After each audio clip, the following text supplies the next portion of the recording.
अपन लोगों ने अभी तक प्राचीन भारतीय इतिहास को पढ़ा और आज से हम प्रारंभ करेंगे मध्यकालीन भारतीय इतिहास, मिडिल इंडियन हिस्ट्री।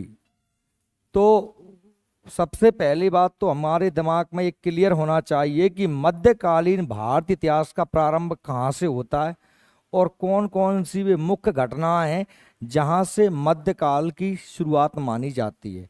तो दिमाग में बिल्कुल एक क्लियर कट रख लें कि मध्यकाल का प्रारंभ भारत में मुसलमानों के आक्रमण से शुरू होता है। इस्लाम का जब भारत में प्रादुर्भाव होता है, यानी मुस्लिम या अरब आक्रमण की शुरुआत से ही मध्यकाल की शुरुआत मानी जाती। और यहाँ पर हम दो तरीके से चीज़ों को देखेंगे। पहला ये कि भारत की स्थिति क्या है उस समय, और दूसरा आक्रमणकारियों का क्या क्रम रहा, कौन कौन कहाँ कहाँ से आए। ठीक, तो मध्यकालीन भारतीय इतिहास, इसमें समय लिखा है कि 1206 से 1707, पर ये जो समय दिया है ये मुस्लिम शासकों द्वारा शासन किए जाने का समय दिया है। हालांकि मध्यकाल की शुरुआत 8वीं शताब्दी से हो जाती है। भारत पर जो पहला सफलतम आक्रमण होता है वो 712 में होता है। 712 में आक्रमण होता है मुसलमानों का, अरब शासकों का। मोहम्मद बिन कासिम सफल आक्रमण करता है। लेकिन ऐसी बात नहीं है कि 712 में ही आक्रमण हुआ। आक्रमण तो पहले से भी हो रहे थे, पर यह आक्रमण जो था वो सफल आक्रमण था। कौन कौन लोग आए, कहां कहां से आए, इसको समझने से पहले आपको थोड़ी सी स्थिति देखनी पड़ेगी। स्थिति ये है कि ये भारत है, ये हमारा पाकिस्तान अफगानिस्तान वाला पूरा एरिया है, ये हमारा क्या है, ईरान है। ईरान है। आपको ये पता होगा कि भारत इस तरफ और जाओगे तो क्या आ जाती है, हमारी अरब कंट्री आ जाती है, सऊदी अरब आ जाता है। क्या आ जाता है? सऊदी अरब में पैगंबर हजरत मोहम्मद साहब ने एक नए धर्म का प्रचलन करवाया था जिसे हम कहते हैं इस्लाम धर्म। ठीक, इस्लाम धर्म के बारे में मैंने आपको डिटेल से पढ़ाया है, पूरा का पूरा एक यूट्यूब पे भी वीडियो डाला है। आप लोगों को यदि जो नए हों उन्हें देखना हो तो यूट्यूब पे जाके अपने चैनल पे देख लेना, पूरा का पूरा इस्लाम का वीडियो पड़ा हुआ है। इस्लाम धर्म में मैंने आपको बताया था कि 632 में पैगंबर हजरत साहब की मृत्यु हो जाती, और पैगंबर हजरत मोहम्मद साहब के बाद में फिर खलीफाओं का शासन होता है। खलीफा कौन होता है? खलीफा जो होता है इस्लामिक साम्राज्य का प्रमुख या धार्मिक प्रमुख भी है, धर्म के मामले में भी है और साम्राज्य के मामले में भी जो प्रमुख व्यक्ति है उसे खलीफा कहते थे। ठीक है, तो हमने देखा कि इस्लाम जो था वह पूरी तरीके से राजनीतिक तौर पर अरब प्रायद्वीप में फैल चुका था, पूरे के पूरे अरब में फैल गया था। अब अरब से बाहर निकलने लगा था इस्लाम। इस्लामिक लोग दो दिशाओं में बढ़ रहे थे, दो दिशाओं में बढ़ रहे थे। तो वो दो दिशाएं जो है वो कौन कौन सी दिशाएं थी उन्हें हम देख लेते हैं। अगर हम विश्व के नक्शे में देखें तो आप इस तरीके से देख सकते हैं, ये हमारा सऊदी अरब है पूरा का पूरा, यहीं पर इस्लाम का जन्म हुआ है और इस पूरे इलाके में इस्लाम फैल गया। इस्लाम एक बढ़ रहा है इस ओर और एक बढ़ रहा है इस ओर। यहाँ तक ये तुर्की वगैरह तक तो फैल ही चुका था। 713 आते आते इस्लाम जो है कहाँ तक फैल गया? यूरोप तक, फ्रांस वगैरह में तक पहुंच गया इस्लाम। यहाँ पर भी आक्रमण करने लगे और इस तरफ भी ईरान पे कब्जा हो गया और अब भारत में एंट्री हो गई। नहीं, इस्लाम 4 दिशाओं में प्रसारित होने लगा। इसी क्रम में हमको ये तो नहीं देखना, हमें अपने भारत के संदर्भ में देखना है। तो जो खलीफा थे उन लोगों ने इस्लाम के प्रचार प्रसार के लिए अलग अलग सुल्तानों को या अपने अपने अपने सूबेदारों को जो है परमिशन दे रखी थी कि आप इस्लाम को फैलाओ। तो ये यहाँ से आक्रमण शुरू हुए, क्योंकि आप समझ रहे हैं कि भारत में आक्रमण यहीं से हो सकते हैं। इधर से तो हम हिमालय से घिरे हुए हैं, इधर से हम काय से घिरे हुए हैं, हिंद महासागर से घिरे हुए हैं। तो यही इलाका है। ये दिशा कौन सी है? उत्तर पश्चिम। कौन सी है? उत्तर पश्चिम। ऊपर उत्तर है, दक्षिण पूरब और ये पश्चिम, तो ये हो जाएगी उत्तर पश्चिम। अफगानिस्तान पाकिस्तान वाला इलाका, हमेशा से आक्रमण यहीं से हुए। ये तो आक्रमणकारियों की बात होती है। अब देखेंगे कौन कौन आ रहे हैं, कैसे कैसे आ रहे हैं। लेकिन इस समय भारत की स्थिति भी आप देखें तो भारत को हम दो हिस्सों में बांट लें। भारत एक उत्तर भारत और एक दक्षिण भारत। क्योंकि आप समझना अच्छी तरीके से कि जो आक्रमण हुए वो इस दिशा से हुए, तो सबसे पहले जो प्रभावित होगा वो कौन सा क्षेत्र होगा? उत्तर भारत। यानी दक्षिण भारत में इस्लामिक शासकों का प्रभाव बाद में पड़ेगा। पहले किसका पड़ेगा? उत्तर भारत में। अब हम उत्तर भारत की कंडीशन उस समय की देख चुके हैं। मैंने आपको पिछली क्लास में उत्तर भारत के सभी राजवंशों के बारे में पढ़ाया था। तो मैंने कहा था कि राजा यहाँ पर कौन था? हर्ष था। 647 में हर्ष की मृत्यु हो गई थी। और हर्ष के मरने के बाद में गुजरात में सोलंकी, मध्य प्रदेश में परमार, चंदेल, कलचुरी, उत्तर भारत में कन्नौज में गुर्जर प्रतिहार, पश्चिम बंगाल में पाल वंश, सैल वंश, कश्मीर के अलग वंश थे, चौहान वंश यहाँ पर राजस्थान में। ये बहुत सारे छोटे छोटे राज्य भारत में उस समय हो गए थे। और यानी कि भारत की स्थिति कैसी थी? विखंडित थी। कोई भी एक पावरफुल शासक उस समय भारत में नहीं था। जो थोड़ा बहुत पावरफुल था वो था पृथ्वीराज चौहान, चौहान वंश। ठीक। यानी कि भारत की स्थिति ऐसी है कि कोई भी एक केंद्रीय सत्ता नहीं है। केंद्रीय सत्ता समझते हो ना? मतलब पूरे भारत का कोई एक मुखिया नहीं है, अलग अलग क्षेत्र के अलग अलग राजा हैं। और ये समय ऐसा है कि ये जो राजा है ना, ये आपस में भयंकर लड़ रहे हैं। इसे हिंदी साहित्य हम पढ़ते हैं तो इस पूरे युग को कहते हैं वीर गाथा काल। क्योंकि इस समय के जो राजा महाराजा थे, इनके दरबारों में बहुत से चारण भाट कवि रहा करते थे। जैसे कि पृथ्वीराज के दरबार में चंद्रबरदाई रहा करता था, उसने पृथ्वीराज रासो काव्य लिखा है। जैसे ही हमारे मध्य प्रदेश में चंदेल वंश थे, उसमें परमर्थी देव राजा थे, उनके दरबार में जगनिक रहा करता था, उसने आलखंड लिखा है जिसे हम परमाल रासो कहते हैं। बड़े लड़ैया मोहबे बारे, इनकी जात बना फर रहा है, एक को मारे दुई मर जाए, तीसरो दहशत से मर जाए। ये पंक्तियां आपने सुनी होंगी, बड़ा चढ़ाकर बातचीत की गई। और ये 52 लड़ाइयां तो अकेली चंदेल वंश के राजाओं ने लड़ी थी, आला उदल ने। आपस में भयंकर कुट्टा पिट्टे चल रहे थे इन लोगों के। तो मतलब कहने का मतलब है कि ये सभी राज्य लड़ लड़ के आपस में कमजोर हो गए थे। एक तो छोटे छोटे राज्य ऊपर से कैसे हो गए थे? कमजोर हो गए थे। ध्यान से सुनो, मन यहीं लगाओ भैया, है मन यहीं लगा, ठीक है? मन इधर नहीं लगा तो कोई मतलब नहीं क्लास में बैठने का, सच्चा है, पर घर चले जाएं। जिसका मन ना लग रहा हो वो अपना बैग उठाओ और घर चले जाओ, है ना? ये मन अपनो ही है, वो मांग के नहीं लाया, कोई से उधार लेके आया हूँ कि साहब मन दे दे, तेरा पढ़ना है। थोड़ा सा होश में सुनो, मैं सुना रहा हूँ कुछ। ये रूपरेखा अगर आपके दिमाग में जम गई ना तो आगे की कहानी बड़ी आसान हो जाएगी। ये अगर नींव भी कमजोर रह गई ना तो मध्यकाल पर पल्ले ही नहीं पड़ने वाले, क्योंकि आगे जाके तो सब मुसलमानों के सुखबुद्दीन, कुतुबुद्दीन, इल्तुतमिश, ऐसे उल्टे सीधे नाम आने हैं, तो आप फिर मूड पकड़ोगे, बार पटाओगे अपने कि क्या हो रहा है। ठीक है? तो भाई यहाँ की कंडीशन बेकार है, केंद्रीय सत्ता का अभाव है, कोई एक शासक नहीं है, राज्य आपस में लड़ रहे हैं, स्थिति कमजोर है। और यहां पर उसी समय भारत में होता है अरबों का आक्रमण। अरबों का आक्रमण मतलब अरब से ये लोग आए। ठीक। अरब में क्या कंडीशन चल रही है कि मोहम्मद साहब की मृत्यु के बाद में इस्लामिक साम्राज्य चार दिशाओं में फैल रहा है। ठीक है? एकता, भाईचारा, कट्टरपन, ये सब गुण वो धार्मिक उन्हें जो है एक प्रकार से उत्तराधिकार के तौर में प्राप्त हुए थे, और वो इन सब से लगातार लड़ रहे थे। तो हम इसी चीज को आगे देखने वाले हैं कि भारत में जो उस समय इस इलाके में आक्रमण होता है, ये इलाका है सिंध। क्या है? सिंध। क्योंकि आप देख रहे हैं कि अगर अरब से कोई आएगा, ये तो है ईरान, और यहां से कोई आएगा तो रास्ता यही है कि या तो नौका वगैरह से आ जाए सीधा, इस इलाके में, क्योंकि यहाँ पर एक बंदरगाह था, देवल बंदरगाह। वहां पर बंदरगाह मतलब जहाँ पानी के जहाज रुकते हैं। अब जहाज से आएगा तो रुकना तो पड़ेगा यहीं पर, या अगर पैदल रास्ते से आएगा तो यहाँ पे आ जाएगा। रास्ता इलाका तो पहले यही पड़ेगा। ये जाबुल है, इधर काबुल है, काबुल अफगानिस्तान की राजधानी, ठीक है। कंधार, कंधार इस इलाके में।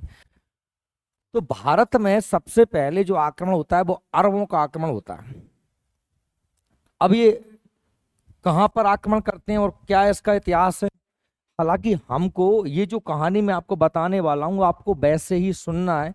ये हमारे एग्जाम की दृष्टि से ज़्यादा महत्वपूर्ण तो नहीं है, लेकिन पढ़ाई की दृष्टि से बहुत महत्वपूर्ण है। अगर आप इसको नहीं पढ़ोगे तो आगे की कहानी आपको दिक्कत देगी। आपको जो मन में जो जिज्ञासा होता है ना, जानने की इच्छा की शुरुआत हुई कहाँ से, तो हम थोड़ा सा वहीं से देख रहे हैं कि 632 में हजरत मोहम्मद साहब की मृत्यु हो गई। मात्र 8 वर्ष के भीतर ही मुसलमानों ने सीरिया, मिस्र पर अधिकार कर लिया। पास में सीरिया था, अफ्रीका में मिस्र था, ठीक है, पर अधिकार कर लिया मात्र 8 वर्षों में। और मुसलमानों ने 713 में कहाँ पहुंच गए, यूरोप पहुंच गए। समझ रहे हो, यूरोप में स्पेन, फ्रांस की राजधानी, स्पेन पर अधिकार हो गया। और 732 में फ्रांस के मध्य तक पहुंच गए, बीच फ्रांस में उन्होंने कब्जा कर लिया। 642 में मुसलमानों ने ईरान तक के क्षेत्र पर अधिकार कर लिया। इस तरफ भी आ गए, भारत की तरफ, ईरान पर कब्जा कर लिया। जब खलीफा कौन थे, उमर थे। आपको पता है सब पैगंबर साहब की मृत्यु के बाद खलीफा कौन बने थे, अबू बकर, उमर, उस्मान, अली, ये खलीफाओं का क्रम रहा। मैंने कहा कह दिया, अगर आपने इस्लाम धर्म नहीं पढ़ा तो आप पढ़ लेना, वीडियो डाला हुआ है यूट्यूब पे। उमर जब खलीफा बने, खलीफा क्या होता है, जो इस्लामिक, या आप ऐसे कह सकते हो पैगंबर हजरत मोहम्मद साहब का उत्तराधिकारी। उनके बाद पावरफुल व्यक्ति जो कौन था, खलीफा था। खलीफा उमर बना 634 से 644 तक के समय में भारत के विरुद्ध 3 नौसैनिक अभियान भेजे गए। नौसैनिक अभियान समझ रहे हो, पानी के रास्ते से, पानी के रास्ते से अभियान आएंगे। आप देखिए, अगर आप देखेंगे तो ये देखिए, अरब से यहाँ से पानी से आ सकता है कोई, क्योंकि रास्ते बीच में तो ये पड़ेगा फारस की खाड़ी वगैरह, ठीक है। तो नौसैनिक शुरुआत में जो है आक्रमण किए गए, जल सेना ने आक्रमण किए, पर वो इतने सफल नहीं हुए। पहला अभियान 637 में थाना बंबई के निकट आया। कहाँ पर किया, बंबई में किया पहला अभियान। बंबई कहाँ पर है, गुजरात नीचे, यहाँ पे क्या पड़ेगा, बंबई पड़ेगी, ठीक है। फिर दूसरा भड़ोच, भड़ोच कहाँ पर है, गुजरात में। दूसरा कहाँ पर हुआ, ये गुजरात में हुआ, भड़ोच में। पहला बंबई में, दूसरा गुजरात में, ठीक है।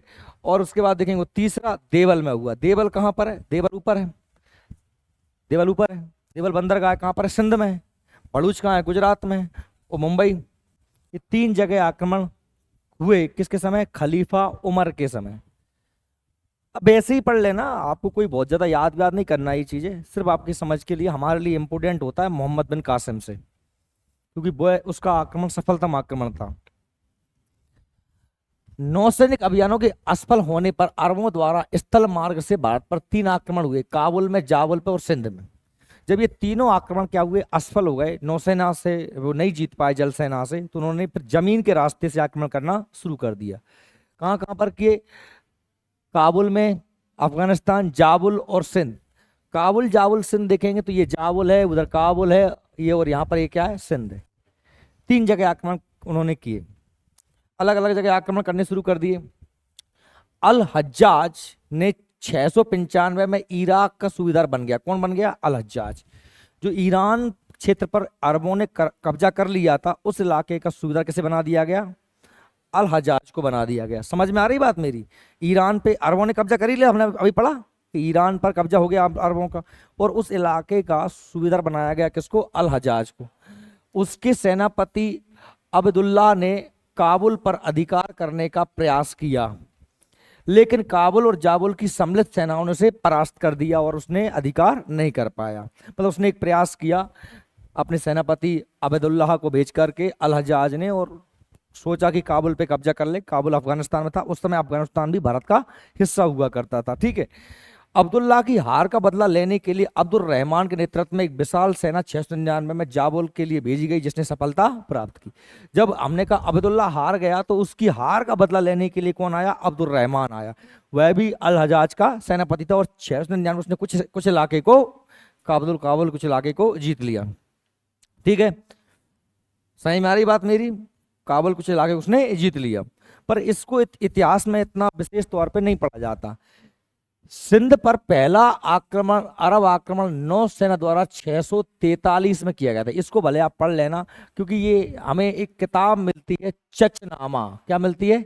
चचनामा। चचनामा से हमें ये जानकारी मिलती है। ये प्रश्न आपके लिए वेरी इंपॉर्टेंट है कि सिंध, अरबों का सिंध पर आक्रमण के इतिहास की जानकारी हमें काय से मिलती है? तो चचनामा नामक पुस्तक से मिलती है। अरब सेना चाच गवर्नर के हाथों देवल के युद्ध में परास्त हुई। मतलब अरब सेना, गवर्नर था जो देवल का, उससे हार गई। आक्रमण अरबों ने किया लेकिन नहीं जीत पाए। खलीफा अली के समय, अब देखिए आप, अबू बकर, उस्मान, उमर और फिर अली, अब कौन आ गए? अली आ गए। ये खलीफाओं का क्रम है।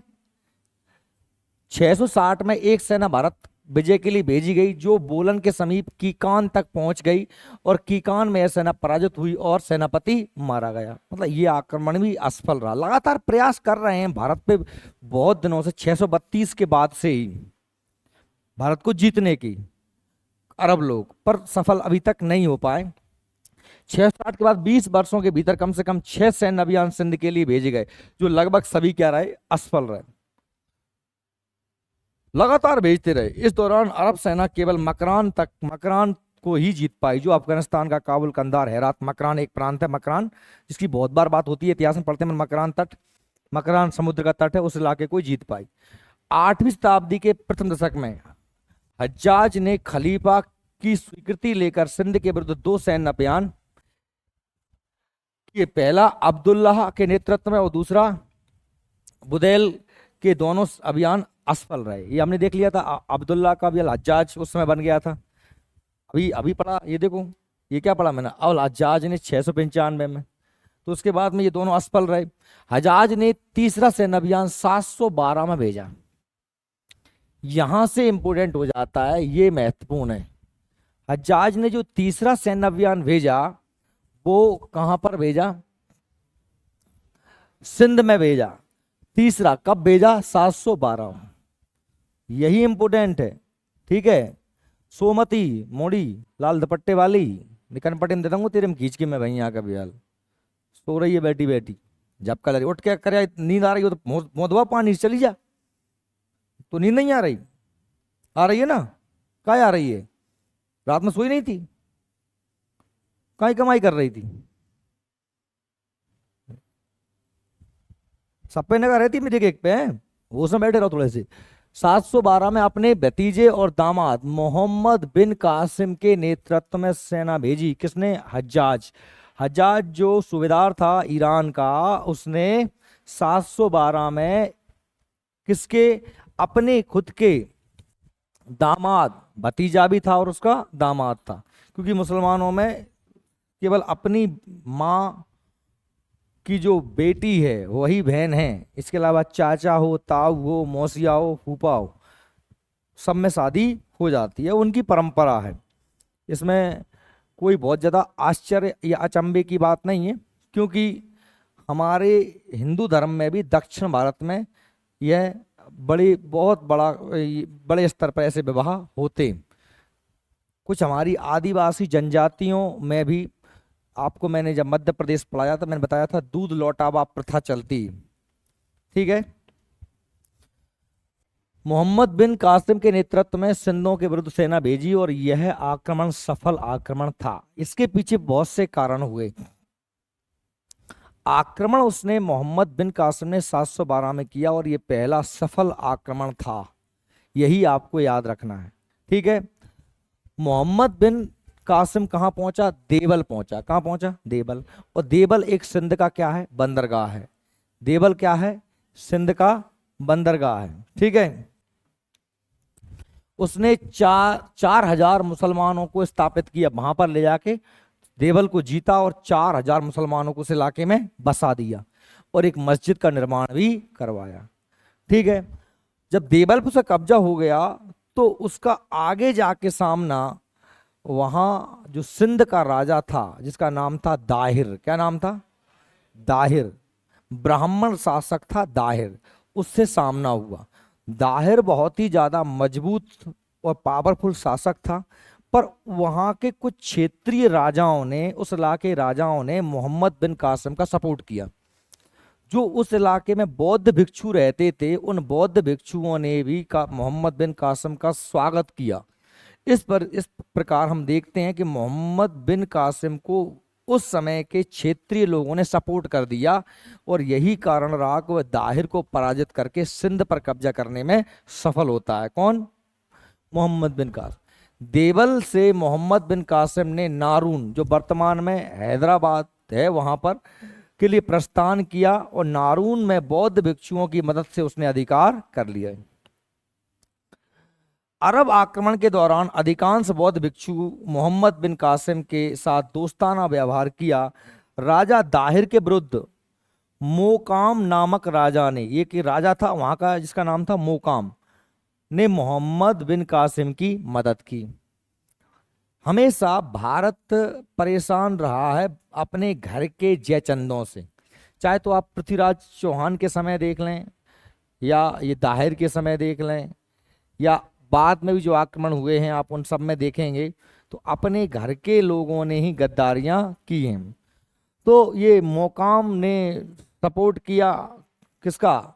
मोहम्मद बिन कासिम का। और राजा जो दाहिर था, सिंध का राजा उस समय, राजा दाहिर और मोहम्मद बिन कासिम के बीच में रूर में एक जगह है, कौन सी? रूर। ये युद्ध कहां पर हुआ? रूर में युद्ध हुआ। रूर एक जगह में युद्ध हुआ जिसमें दाहिर परास्त हुआ और मारा गया। और यहीं से भारत में इस्लामिक साम्राज्य की शुरुआत हो जाती। देखिए ये पूरा सिंध का एरिया है, यहाँ पर दाहिर का साम्राज्य था। इस तरफ आप जाओगे तो यहाँ पर क्या पड़ता है? देवल बंदरगाह है। क्या पड़ता है? देवल बंदरगाह। सबसे पहले यहीं आया था मोहम्मद बिन कासिम और फिर इस इलाके में उसने कब्जा कर लिया था। अब आपको पता है, मैंने पढ़ाया कश्मीर के राजा अलग थे यहाँ पर। वो काबुल में कौन सा था? हिंदू शाही वंश, जयपाल, पढ़ाया था मैंने, जयपाल। यहाँ पर आप आ जाओगे तो हमारे राजपूत राजा थे। और यहाँ पर आपको चालुक्य या सोलंकी थे गुजरात में। कन्नौज में भी राजा थे, नेपाल में अलग वंश थे या मध्य प्रदेश में अलग वंश थे, बंगाल वगैरह में ये बहुत सारे छोटे छोटे वंश। यहाँ पर पल्लव वंश, नरसिंह वर्मन, ये सब राजा उस समय हुआ करते थे। ये बात किसी थी कमजोर स्थिति। 700 देख मोहम्मद बिन कासिम के आक्रमण 711 से 13 के समय भारत की स्थिति, ये कंडीशन उस समय थी। अब दाहिर का जो पुत्र था उसका नाम था जय सिंह। दाहिर तो मारा गया रूर के युद्ध में, मोहम्मद बिन कासिम के साथ लड़ाई हुई और रूर के किले की जिम्मेदारी विधवा रानी के ऊपर छोड़कर ब्राह्मणाबाद भाग गया। जो किला था रूर का वो अपनी रानी को छोड़ गया, विधवा रानी जो उसकी माँ थी वो छोड़ करके ब्राह्मणाबाद भाग गया। रूर का किला जीतने के बाद कासिम ने ब्राह्मणाबाद पर आक्रमण किया। उसे मालूम चला कि उसका बेटा कहाँ भाग गया? ब्राह्मणाबाद दाहिर का। तो रूर के किले पर उसने अधिकार कर लिया, वो खुद कहाँ चला गया? ब्राह्मणाबाद आक्रमण करने किया। 6 माह तक युद्ध करने के बाद ब्राह्मणाबाद पर अरबों का अधिकार हो गया। 6 महीना तक लड़ाई चली और आखिरकार ब्राह्मणाबाद को जीत लिया गया।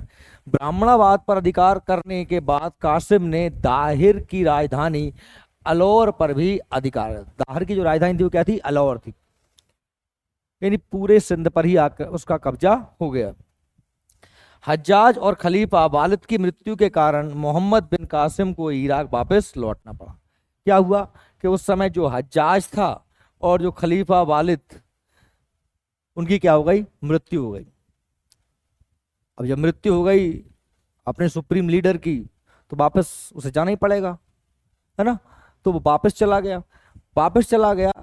अब जो राजा दाहिर की पुत्रियों को पकड़ लिया गया था, राजा दाहिर की, ऐसा कहा जाता है इतिहास में कि जब वो दाहिर की पुत्रियों को पकड़ करके वहां ले गया था तो खलीफा के सामने उन दाहिर की पुत्रियों ने ये कह दिया कि इसने हमारे साथ में दुर्व्यवहार किया है, इसने हमारे साथ में मतलब गलत व्यवहार किया, और इसी कारण से खलीफा ने मोहम्मद बिन कासिम की हत्या करवा दी। हालांकि ये राजा ताहिर की पुत्रियों के झूठे बयानों के कारण खलीफा ने कासिम को मृत्युदंड दिया। जब मोहम्मद बिन कासिम का यही पूरा किस्सा था कि भाई 712 में आया, देवल पे पहला अधिकार किया, सिंध के राजा दाहिर से लड़ा, रूर के युद्ध हुआ, रूर के नामक जगह पे दोनों के बीच में युद्ध हुआ। उसका पुत्र था जैसी दाहिर का, जो भाग के ब्राह्मणाबाद चला गया, वहां 6 महीने तक युद्ध हुआ। उसके बाद ब्राह्मणाबाद में जो है उसने 6 महीने अधिकार कर लिया, और फिर खलीफा की मृत्यु हो जाने, हज्जाज की मृत्यु हो जाने के कारण वापस इराक लौट गया, और वहां जाकर उसे मृत्युदंड दे दिया गया। इतनी सी कहानी आपको याद रखना है। ये सारी जानकारी हमें मिलती कहाँ से? चचनामा से। कहाँ से मिलती है? चचनामा नामक ग्रंथ से मिलती है। बात सही में आ गई आपको?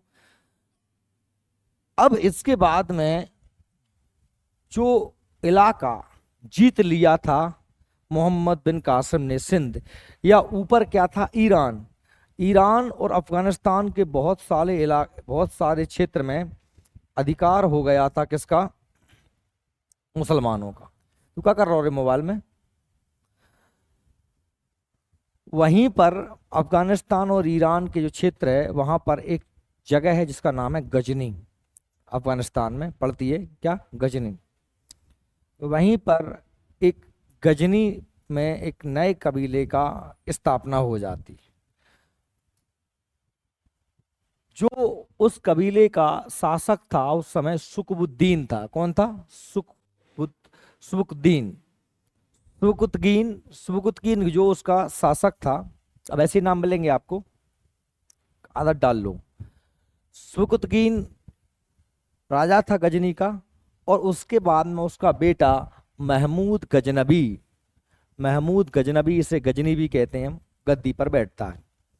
महमूद गजनबी जब गद्दी बैठता है तो 27 वर्ष की आयु में वह 998 से 1030 तक 998 से 1030 तक गजनी का शासक रहा। लेकिन एक बात यहां पर सुन लें, सूबेदार होते थे इस्लामिक साम्राज्य में, मुखिया हमेशा कौन रहता था? खलीफा। आप बिना खलीफा के परमिशन के किसी भी क्षेत्र के राजा शासक नहीं बन सकते। हम राजा कहते हैं, इस्लामिक कानून में उसे सुल्तान कहा जाता था पहले, और बाद में फिर ये मुगल काल में सुल्तान की जगह बादशाह शब्द का प्रयोग होने लगा। सुल्तान किसी क्षेत्र का बनना है तो आपको खलीफा की परमिशन लेनी होती।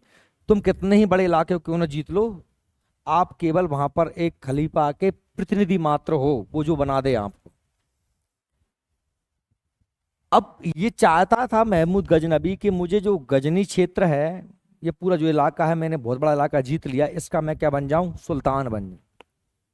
ये खलीफा के पास गया ईरान, और वहां इसने परमिशन मांगी, तो खलीफा ने इसे परमिशन देने पर एक शर्त रखी कि तुमको भारत पर आक्रमण करना है, भारत पर आक्रमण करो, इस्लाम धर्म को फैलाओ पूरे भारत में, इस बदले ही हम तुमको यहाँ पर जो है शासन करने का अधिकार दे देंगे।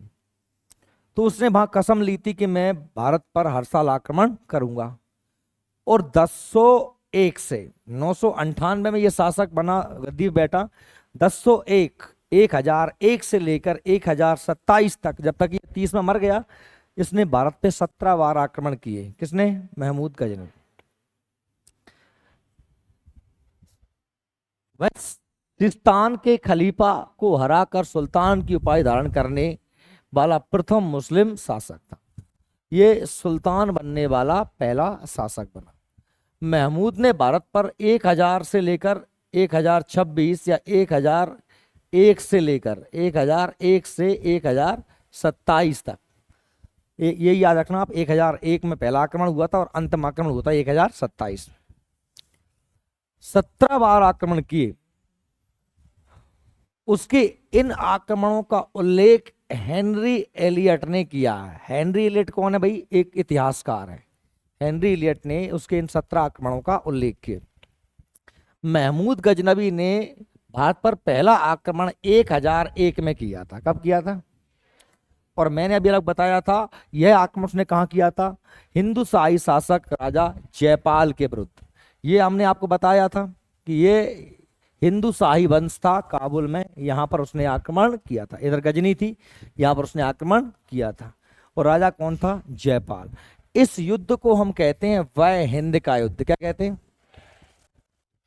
इस युद्ध को हम कहते हैं वय हिंद का युद्ध, वय हिंद का प्रथम युद्ध, वय हिंद का प्रथम युद्ध। दो युद्ध लड़े इसने, वय हिंद का ये प्रथम युद्ध, जिसमें राजा जयपाल के साथ इसकी लड़ाई हुई थी। किसकी? महमूद गजनबी की। महमूद गजनबी। महमूद गजनबी का जो 17 बार उसने आक्रमण किए, उसमें सबसे सफलतम या सबसे प्रसिद्ध आक्रमण था वो था सोमनाथ मंदिर पर। सोमनाथ मंदिर कहाँ है? गुजरात। सोमनाथ मंदिर की कहानी मैंने पिछली क्लास में आपको बताई थी, है ना। तो सोमनाथ का अर्थ होता है चंद्रमा के नाथ। भगवान ने जब जब दक्ष ने चंद्रमा को श्राप दी थी, उस श्राप से मुक्ति के लिए चंद्रमा ने शिव शंकर की जब इस तपस्या की, तो भगवान शिव ने प्रसन्न होकर वही स्थान पर उन्हें दर्शन दिए, इसलिए उस स्थान का नाम है सोमनाथ। भारत का प्राचीन सबसे 12 ज्योतिर्लिंगों में से एक ज्योतिर्लिंग है सोमनाथ।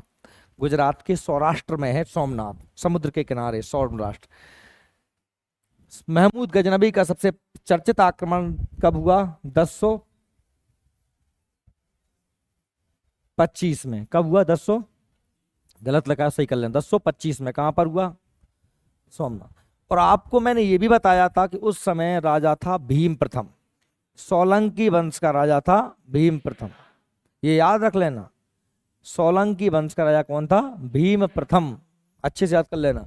ने सोमनाथ मंदिर गुजरात पर आक्रमण किया। इस मंदिर की लूट में उसे लगभग 20 लाख दीनार, दीनार बोलते हैं सोने के सिक्कों से, किसे बोलते हैं? यानी कि आप समझ पा रहे हो, इतने ज्यादा उसने संपत्ति को लूटा।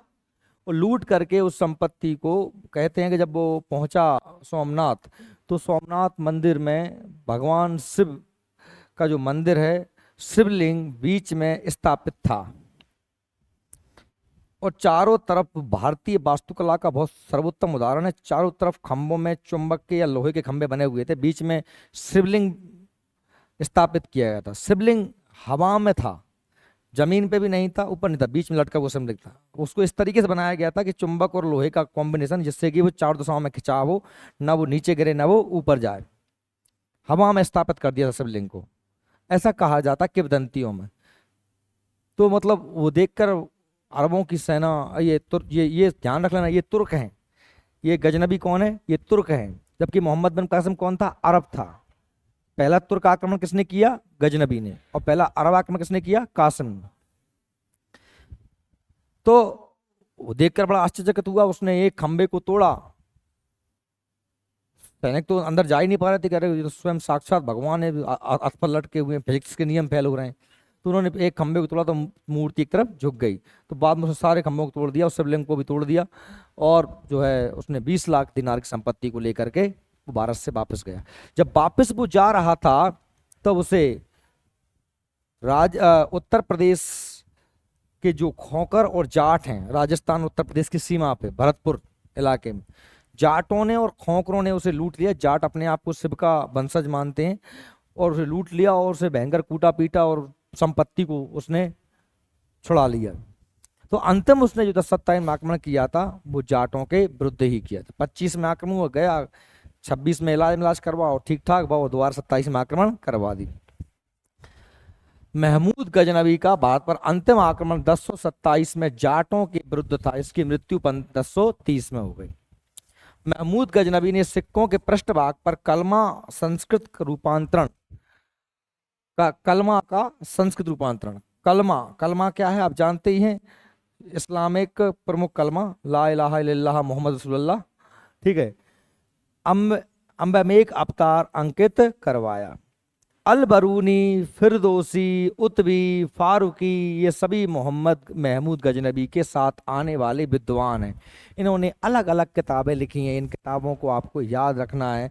तहकीक हिंद, तारीख हिंद, है ना, ये सब किताबें अल बरूनी, फिरदौसी, उत्वी आदि लेखकों की किताबें हैं। आगे हम इसको देखते हैं। जो महमूद गजनबी ने भारत पर 17 बार आक्रमण किए, उन सारे आक्रमणों का लिस्ट दी हुई है। ये हालांकि आपको कोई याद व्याद नहीं करने, आपको तो मोस्ट याद करने, वो तो मैंने इसलिए दे दी कि वो आपको जिज्ञासा मन में हो तो पढ़ लो। 1000 में सबसे पहले पंजाब से, ये तो इंपोर्टेंट है नहीं है, यहाँ से हुआ था पेशावर में हिंदू शाही वंश के खिलाफ प्रथम बेहिंद का युद्ध जिसे बोलते हैं। बठिंडा में 1005 पे, 1006 में मुल्तान पे, 1007 और मुल्तान पे, फिर बेहिंद दूसरा युद्ध हुआ था। ये दूसरा युद्ध राजा आनंदपाल से, ये प्रथम था बेहिंद का युद्ध, ये बेहिंद का युद्ध दूसरा है। कहाँ पर? बेहिंद पर 2 बार किए। और इसके बाद में फिर 1009 में नारायणपुर अलवर में किया राजस्थान में, 1010 में मुल्तान पे, 1013 से 14 तक थानेश्वर, थानेश्वर कहाँ पर? हरियाणा। 1014 में नंदन, 1015 से 16 तक कश्मीर पे आक्रमण किया, 1018 से 19 तक मथुरा और कन्नौज पे आक्रमण किया, 1021 में कश्मीर पे किया, 1022 में ग्वालियर कलिंजर पे आक्रमण किया, 1025 से 26 तक सोमनाथ मंदिर को लूटा। कहाँ पर? गुजरात में भीम प्रथम राजा था। और 1027 में अंतिम युद्ध था इसका। इंपोर्टेंट कौन कौन से हैं? 1001 का, और इसके बाद में 1025 का, और लास्ट में 1027 का। ये 3 युद्ध आपको इसके याद रखने हैं। देखिए, मैं आपको बता रहा था कि जो अलबरूनी, फिरदौसी, ये सब लोग जो आए थे, ये किसके साथ आए थे? रुतबी, अलबरूनी, फिरदौसी, ये सब महमूद गजनबी के साथ आने वाले विद्वान हैं। अलबरूनी महमूद गजनबी के दरबार में शोभित विद्वान था। वह उसके भारत आक्रमण के समय भारत साथ में आया था। अलबरूनी का पूरा नाम अबू रेहान मोहम्मद बिन अहात अल बदरूनी था। ये नाम तो आपको पूरे याद नहीं करना, ना याद करना ना याद होगा। अलबरूनी का जन्म 973 में ख्वारिज्म में हुआ था। ख्वारिज्म वर्तमान में कहाँ पड़ता है? उज्बेकिस्तान में पड़ता है। अफगानिस्तान से ऊपर क्या पड़ता है? उज्बेकिस्तान। यह एक फारसी विद्वान था। फारस किसका प्राचीन नाम है? ईरान का। ये फारस का था। फारस प्राचीन नाम ईरान का है। वैज्ञानिक था, धर्मज्ञ था। अलबरूनी महमूद गजनबी के साथ भारत आया था। इसे भारतीय इतिहास का पहला जानकार भी कहा जाता है। अलबरूनी ने 1030 में किताब उल हिंद, ये वेरी मोस्ट आपको यही याद रखना है। क्या याद रखना है? किताब उल हिंद, भारत के दिन की रचना की। इसे हिंदी में कह रहे हैं भारत के दिन, किताब उल हिंद की रचना की। इसकी मृत्यु गजनी अफगानिस्तान में हुई। अलबरूनी ने 146 किताबें लिखी, जिनमें से प्रमुख के नाम हैं तारीख अल हिंद, अल कानून अल मसूद, कानून अल मसूद, अल हयत, अल नाजुम। इनमें इंपोर्टेंट आपके लिए यही है तारीख अल हिंद। तारीख अल हिंद यह किताब चूंकि भारत के संदर्भ में है, इसलिए हमको यह याद रखना है। तारीख अल हिंद की किताब रचनाकार कौन है? अलबरूनी, जो आए थे किसके साथ में? इसके बाद में आएगा मोहम्मद गौरी। अब हम मोहम्मद गौरी को पढ़ने से पहले थोड़े से रुकते हैं। मैं बताऊं आपको कि महमूद गजनबी और मोहम्मद बिन कासिम, हमने 2 व्यक्तियों के बारे में पढ़ा। मोहम्मद बिन कासिम 712 में आया, अरब से आया था। देवल सिंध ब्राह्मण राजा दाहिर से युद्ध किया, कुछ इलाके को जीता, वापस चला गया। फिर आया गजनबी, गजनी से आया, सुखबुद्दीन का पुत्र था और बहुत से इलाके पे कब्जा किया। 17 बार आक्रमण किए, 1001 से 1027 बार। यह तुर्क था और दोनों ही आक्रमणकारियों के उद्देश्य थे। भारत में इस्लामिक साम्राज्य, इस्लाम धर्म का प्रचार प्रसार। अच्छे से सुनना और बात को समझना, क्योंकि आगे की रूपरेखा यहीं से बनने वाली है। इन दोनों का उद्देश्य भारत में इस्लामिक साम्राज्य की स्थापना करना नहीं था। मैं आपको जो बता रहा हूं वो बात यह है कि ये यहाँ पर कब्जा करके शासन करना नहीं चाहते थे, क्योंकि ये वापस चले गए। इनके उद्देश्य 2 थे। ये चाहते थे कि भारत में इस्लाम धर्म फैल जाए, लोग मुसलमान बने, और दूसरा चाहते थे कि यहाँ से धन संपदा को लूट करके मध्य एशिया में या पूरा इराक ईरान के क्षेत्र में अपना एक सदृढ़ और मजबूत साम्राज्य स्थापित करें। क्या चाह रहे हैं ये? कि यहाँ से पैसा लूट ले जाएं और अपने घरे पावरफुल बनाएं, अपने राज्य को जहां से ये लोग आए थे वहां इसको पावरफुल करें। इसके विपरीत जो गौरी आएगा, ये गौरी का उद्देश्य था भारत में साम्राज्य की स्थापना कर, ये भारत पे शासन करना चाहता था। इसने शासन करने के उद्देश्य से ही बहुत बड़ा इलाका जीता और वहां पर शासन किया अपने सेनापतियों के माध्यम से। कुतुबुद्दीन ऐबक, इल्तुतमिश, बाद में यहाँ पर सल्तनत काल हमारा आ जाता है।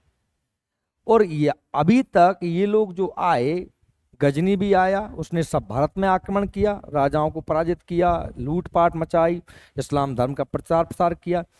महमूद गजनबी के बारे में याद रखना, इसे बुत शिकन भी कहा जाता है। क्या कहा जाता है? बुत शिकन। बुत का मतलब होता है मूर्ति और शिकन का मतलब होता है तोड़ने वाला। ये हिंदी में कह दूं तो कह सकते हैं मूर्ति भंजक। क्या कह देते हैं? मूर्ति भंजक। इसने मथुरा में, वृंदावन में, और इसने सोमनाथ मंदिर में, इसने जो है हमारे जितने भी बड़े बड़े धर्म, काशी, वाराणसी वगैरह में, जहां जहां पर भी इसे मंदिर मिले, इसने सारे मंदिरों को तोड़ा। किसने? महमूद गजनबी ने। इसलिए इसका नाम है बुत सिकन। इसके साथ अलबरूनी, फिरदौसी जैसे महान विद्वान व्यक्ति भी भारत में आए और उस समय के इतिहास की जानकारी हमें इनकी पुस्तकों से प्राप्त होती। अब आता है मोहम्मद गौरी। मोहम्मद गौरी के बारे में मैं आपको कल की क्लास में पढ़ाऊंगा। स्टॉप कर।